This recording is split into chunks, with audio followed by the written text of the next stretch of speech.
I should have gotten my promotion that day. My coffee was still warm. The congratulations were still in my inbox. Then I walked into the conference room, where every pair of eyes avoided mine. They thought I'd cry.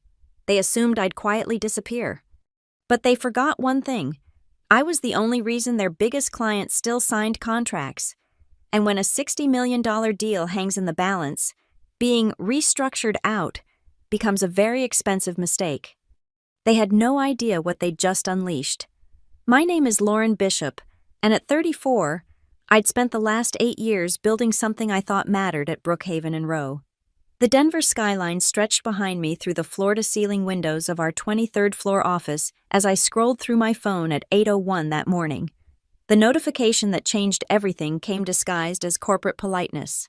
Quick sync needed before the board meeting. HR Conference Room B, Tom.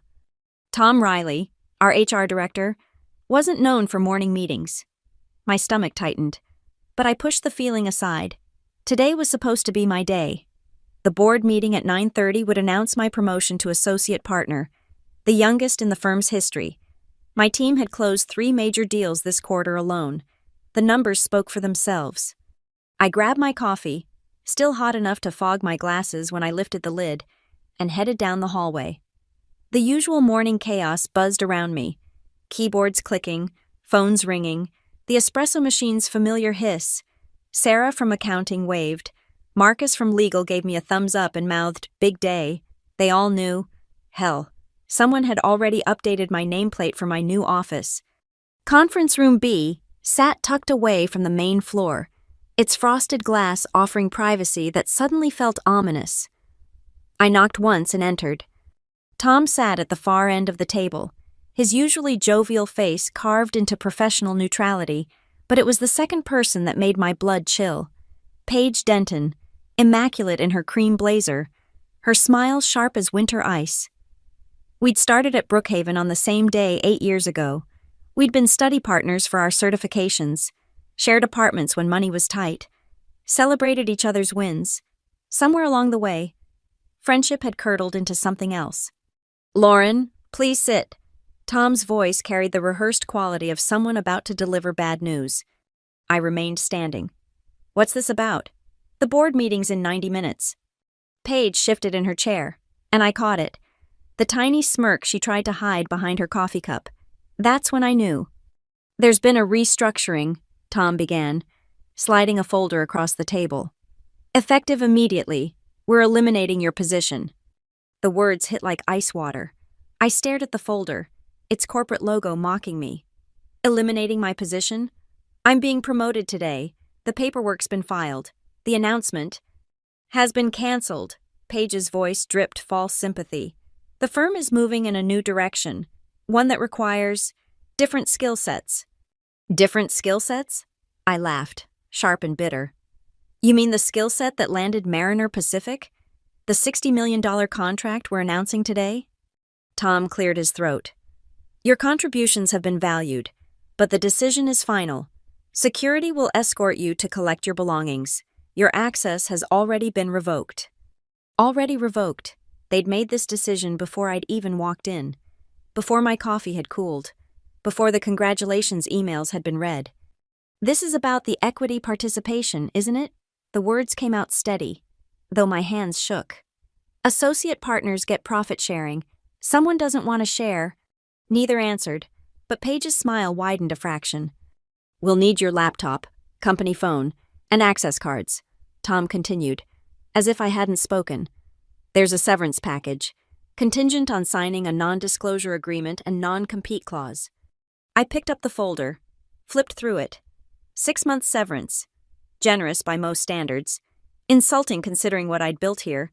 The non-compete would lock me out of every major firm in Denver for 2 years. The NDA would ensure I couldn't tell anyone why. "And if I don't sign?" "Then you leave with nothing." Paige leaned forward, her manicured nails clicking against the table. "But really, Lauren, think about your reputation. Better to exit gracefully than make a scene." Gracefully, as if grace had anything to do with this ambush. I closed the folder, tucked it under my arm. "I'll need time to review this with my attorney." "You have 24 hours, Tom said. Security is waiting outside. I stood, shoulders straight, and looked directly at Paige. The Mariner Pacific presentation uses my proprietary framework, the implementation timeline, the risk matrices, the integration protocols, all mine.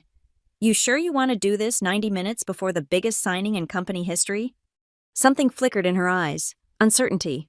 Maybe, or just annoyance that I wasn't crumbling as expected. We'll manage, she said. I smiled then, the kind of smile I'd learned in 8 years of corporate warfare. I'm sure you will. Security waited outside.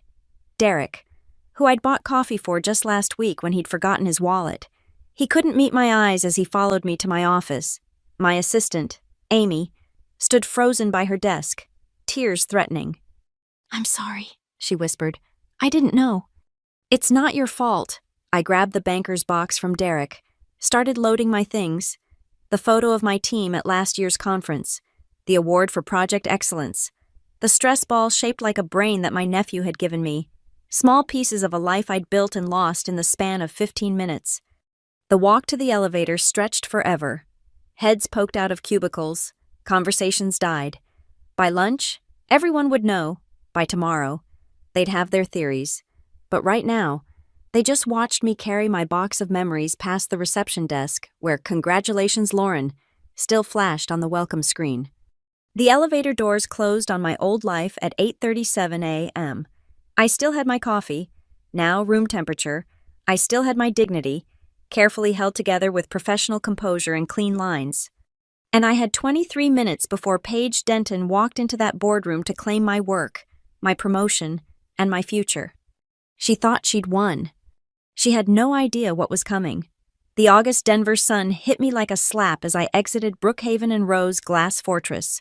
My Audi sat in the parking garage 3 blocks away, executive parking privileges revoked along with everything else.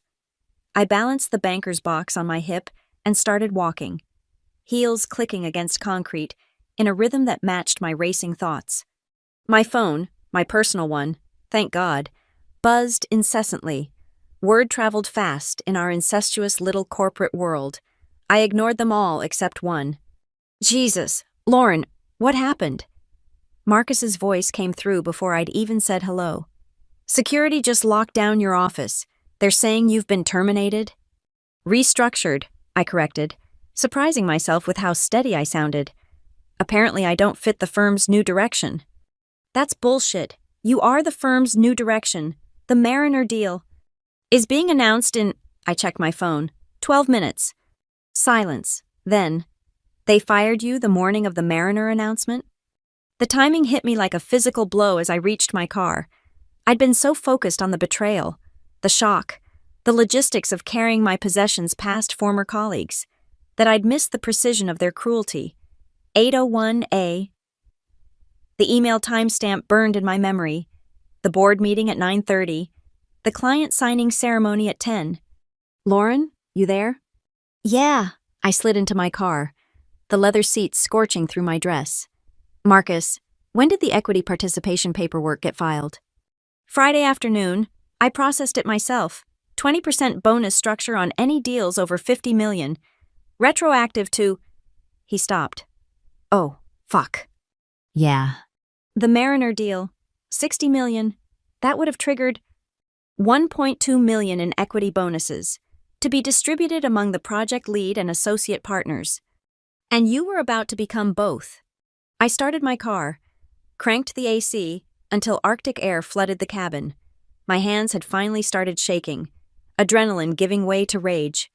They waited until the last possible second, until everything was locked in, until Mariner was committed, until my work was done, and then they cut me out.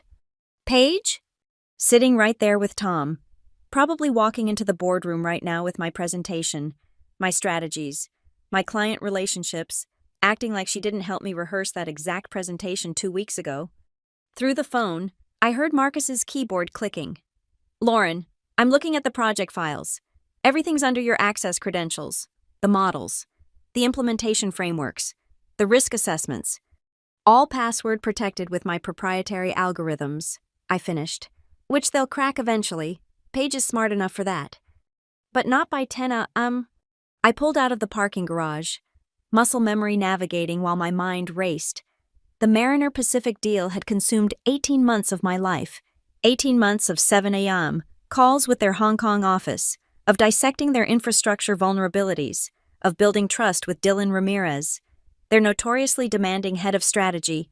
I'd created a framework specifically for their energy grid modernization, something so complex and interwoven that even I needed my notes to navigate it fully. Lauren, what are you going to do? I thought about the NDA sitting on my passenger seat, the non-compete, the careful corporate language designed to buy my silence and compliance.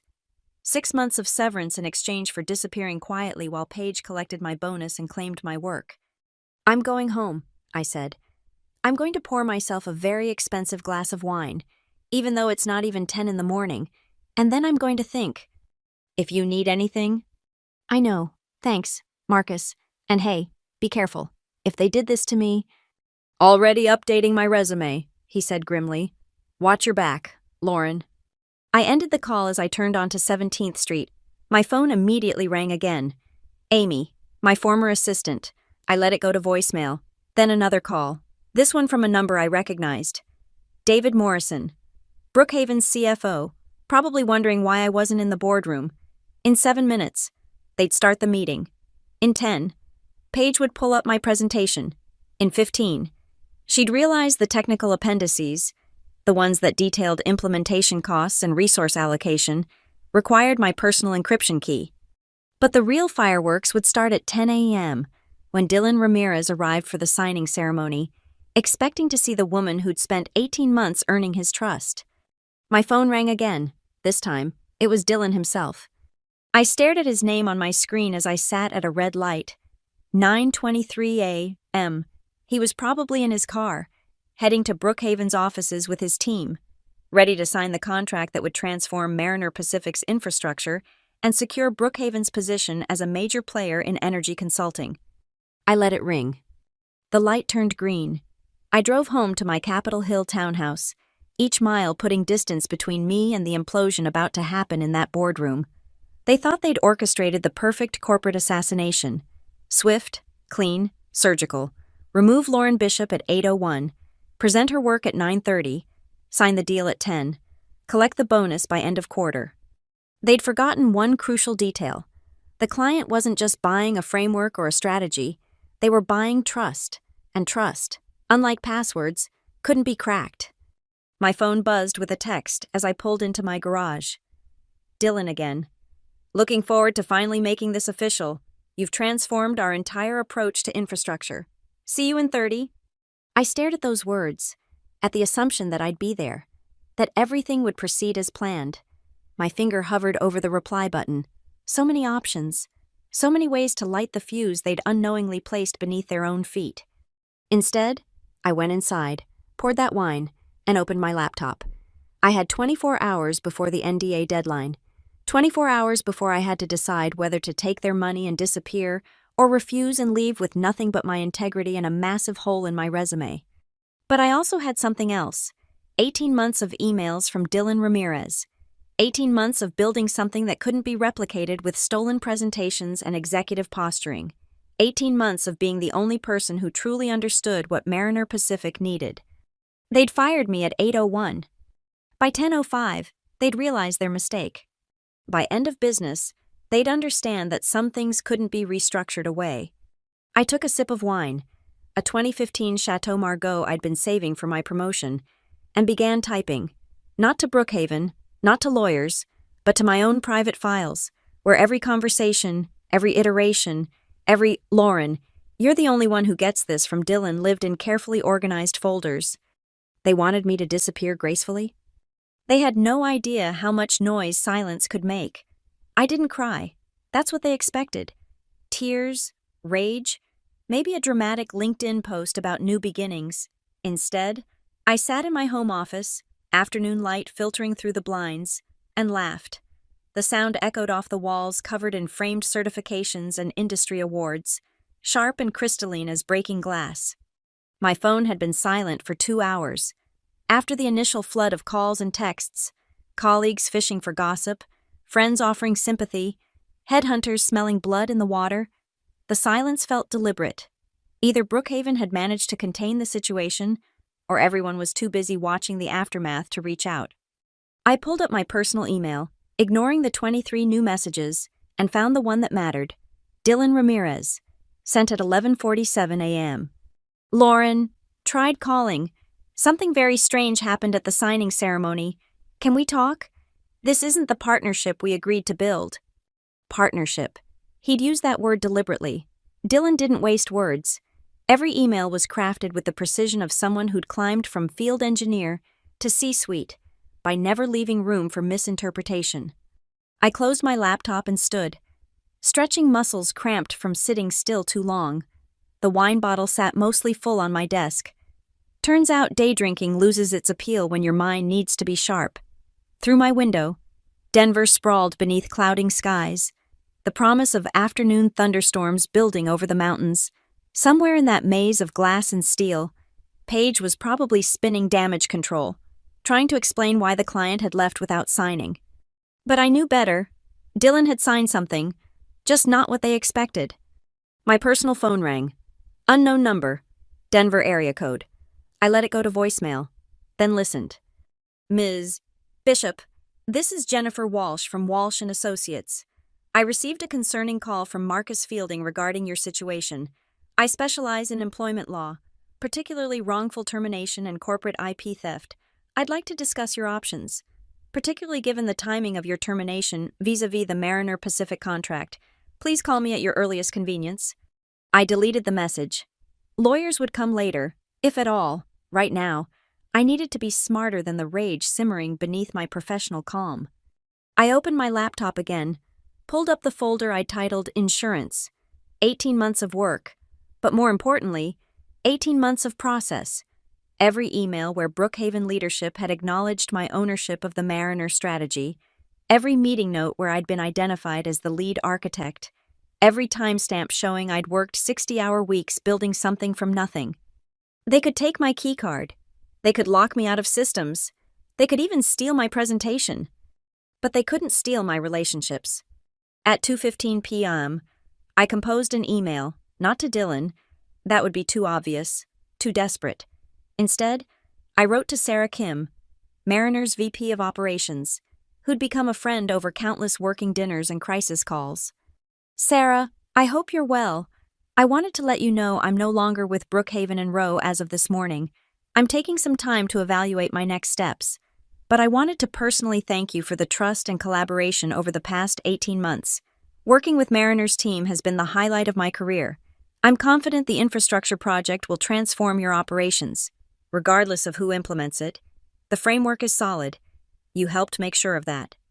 If you ever need clarification on any of the technical specifications we discussed, I'd be happy to help in my personal capacity. Sometimes institutional knowledge is hard to transfer, especially with systems as complex as yours. Wishing you all the best, Lauren. Professional, gracious, and absolutely loaded with subtext for anyone who knew how to read between the lines. I hit send. Then I pulled up the optimization matrix, my creation, my baby, the framework that had won Mariner's trust. 200 pages of interconnected systems, dependencies, risk factors, and implementation timelines. Beautiful in its complexity, elegant in its solution, and absolutely incomprehensible without the decoder ring I'd never committed to Brookhaven's servers. They had the what, they'd never have the why or the how. My phone buzzed. Sarah Kim. Receipt confirmation on my email. Then, 30 seconds later, a text. Are you fucking kidding me? Call me now. I smiled. The first genuine smile since 8:01 that morning. Sarah didn't mince words. It's what had made our partnership work. But I didn't call. Not yet. Let her process. Let her connect the dots between my sudden departure and whatever disaster had unfolded in that boardroom. Instead, I opened a new document and began typing. Not a manifesto or a tell-all.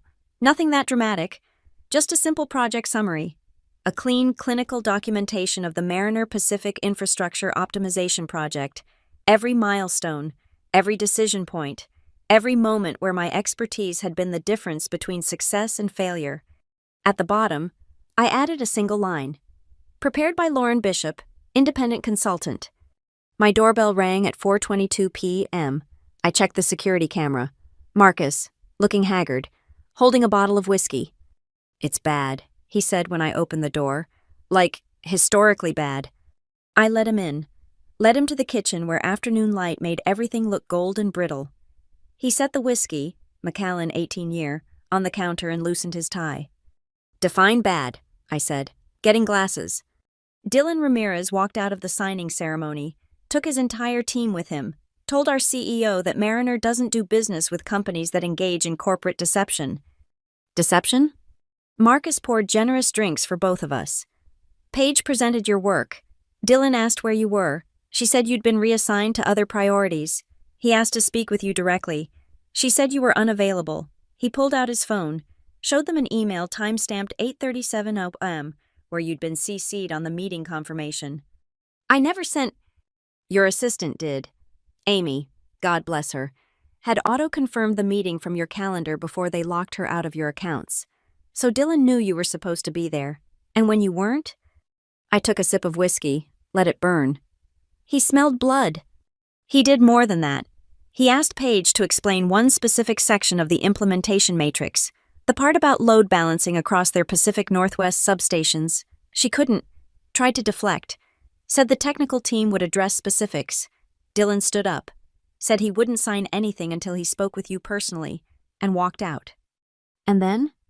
Emergency meetings, panic, CFO screaming about quarterly projections, CEO demanding answers, and then someone, I think it was Tom from HR, let slip that you'd been terminated that morning. The whiskey glass paused halfway to my lips. In front of the client team? No, but word got out. By 2 p.m., everyone knew. By 3, Paige was locked in a conference room with legal. By 4, I was told to pack my things and take the rest of the day off while they assessed the situation. They fired you too? Not yet, but I updated my resume at lunch, so... We drank in silence for a moment. Outside, the threatened storm had arrived, rain streaming down windows in sheets. Thunder rolled across the city like a bowling ball down an infinite alley. "They'll try to fix it," Marcus said eventually. "Call you back, offer you consulting rates to save the deal." "No," I said. "They won't. Lauren, it's $60 million. Exactly. And they thought they could steal it for the price of 6 months severance. They made their choice at 8:01 this morning. Everything else is just consequences." My phone lit up with another text from Sarah. "Dylan wants to set up a call. Tomorrow, 10 a.m., your time. You free?" I showed Marcus the message. He whistled low. "You're going to take it?" I thought about Paige in that conference room, trying to explain my work to lawyers who wouldn't understand it any better than she did. I thought about Tom from HR, calculating whether firing me had been worth the equity savings. I thought about 8 years of 60-hour weeks, of building something meaningful, of believing that excellence would be rewarded. "Yeah," I said, "I'm going to take it." Marcus raised his glass. "To consequences." I clinked mine against his. To consequences they never saw coming. The storm outside intensified, lightning illuminating the Denver skyline in stark, sudden moments. Somewhere in that city, my former colleagues were scrambling to salvage a deal they'd stolen. They thought I'd disappear, take their money, honor their NDA, and fade into corporate obscurity. They thought wrong. Because I hadn't just built a framework for Mariner Pacific, I'd built trust, and trust, once broken, was almost impossible to repair, especially when the person who broke it never understood what they'd had in the first place. 2 days of silence from Mariner Pacific felt like holding my breath underwater. Dylan's formal offer sat in my inbox, unsigned, while I waited for the other shoe to drop, because in corporate warfare, there's always another shoe. It dropped Thursday afternoon in the form of Sarah Kim, calling from her personal cell. "We have a problem," she said without preamble. "Brookhaven's not backing down.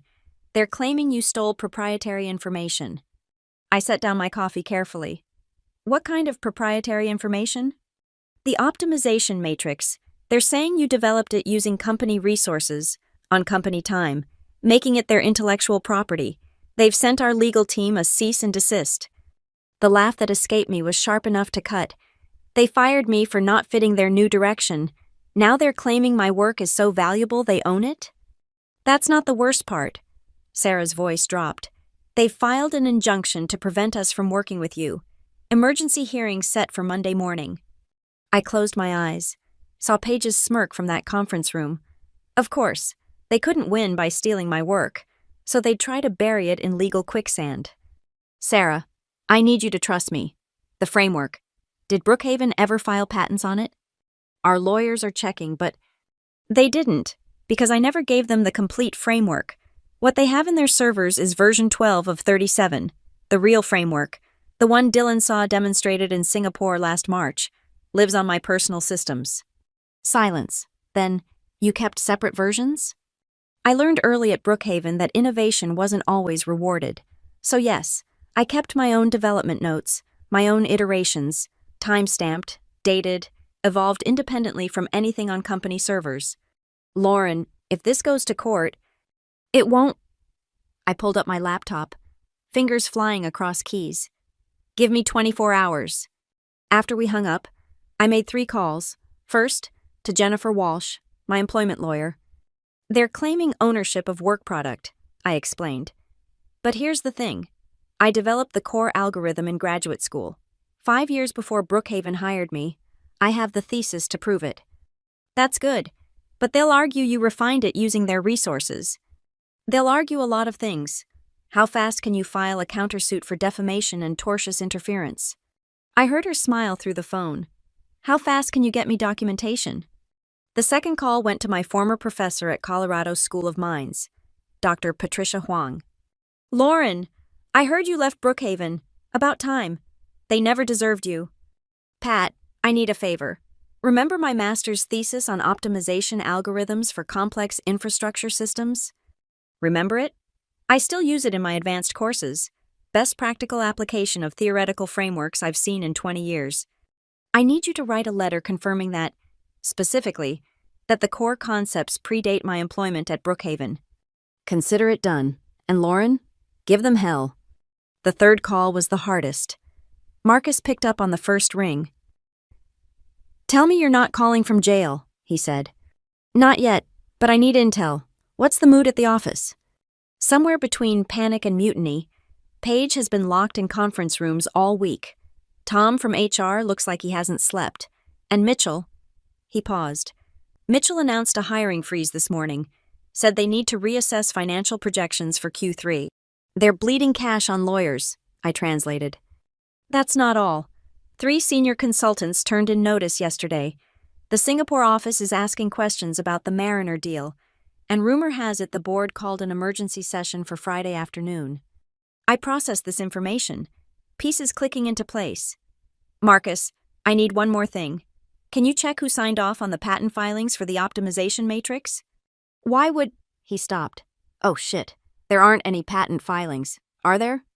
Check anyway. I need confirmation.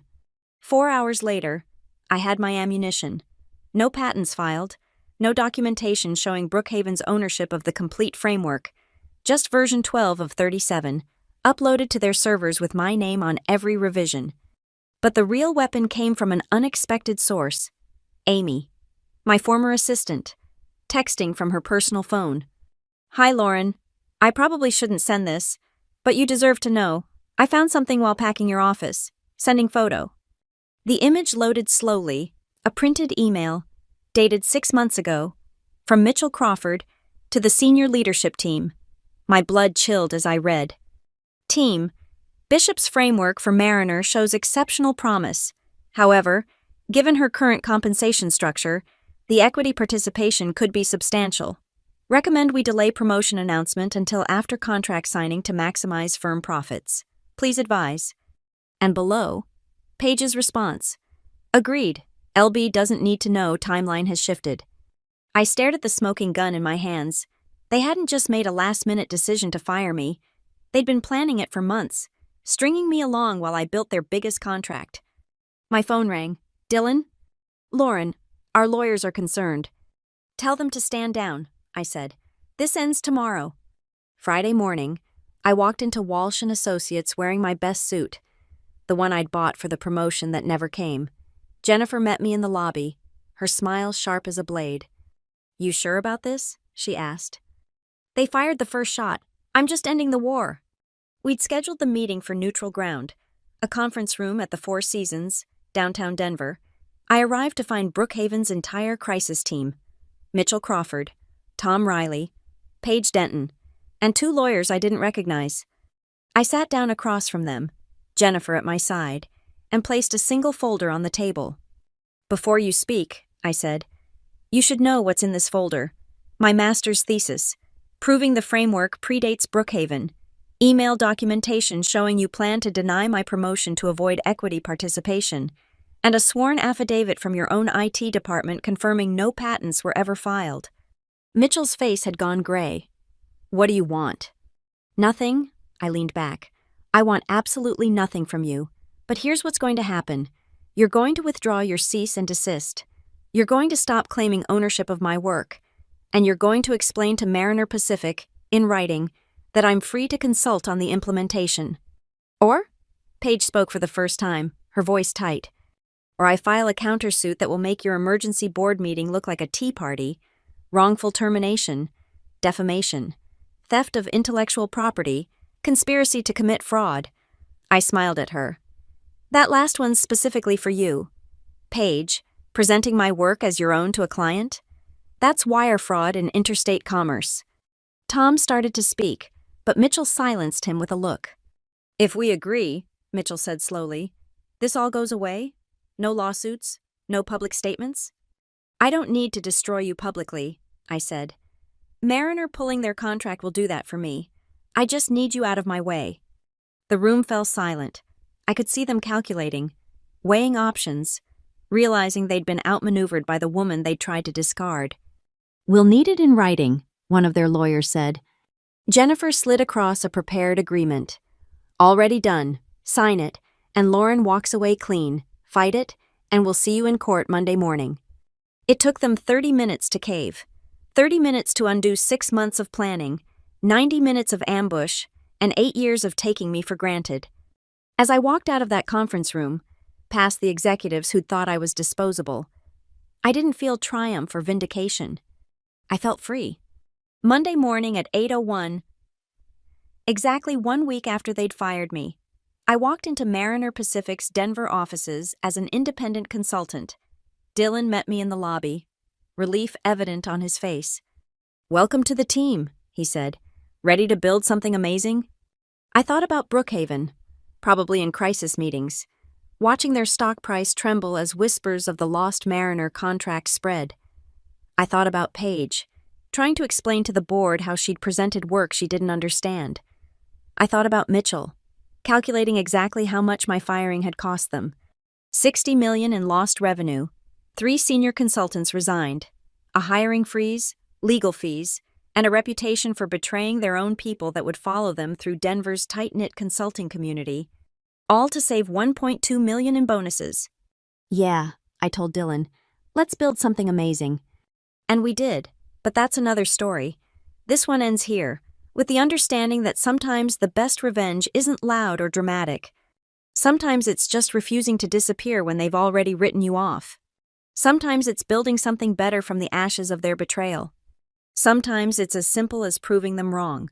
The call came at 9 p.m. on a Thursday, 2 weeks after I'd started at Mariner. I was deep in implementation protocols when Dylan's name flashed on my screen. "Lauren, we have a situation." His voice carried an edge I'd rarely heard. "Can you come to my office, now?" 20 minutes later, I sat across from him in Mariner's executive suite, the Denver skyline glittering beyond floor-to-ceiling windows. He slid a letter across his desk. Brookhaven and Rowe letterhead. Mitchell Crawford's signature. "They're trying to poach us back," Dylan said. "Offering to handle the implementation at a 40% discount. Mitchell called our CEO directly, said they've resolved their internal restructuring and are ready to honor the original contract terms." I read the letter twice, anger building with each word. They're that desperate? Their Q3 report comes out next week. Without Mariner, they'll miss projections by 18%. Their stock is already down 12% on rumors alone. Dylan leaned back. "But here's the interesting part. They're offering to bring you back as project lead, full partner status, equity participation, everything they denied you 3 weeks ago." The audacity was breathtaking. Fire me to steal my bonus, fail to execute my work, lose the client, then try to hire me back to save themselves? I pushed the letter back across the desk. What did your CEO say? He wanted my input first, and I want yours. I stood, walked to the windows.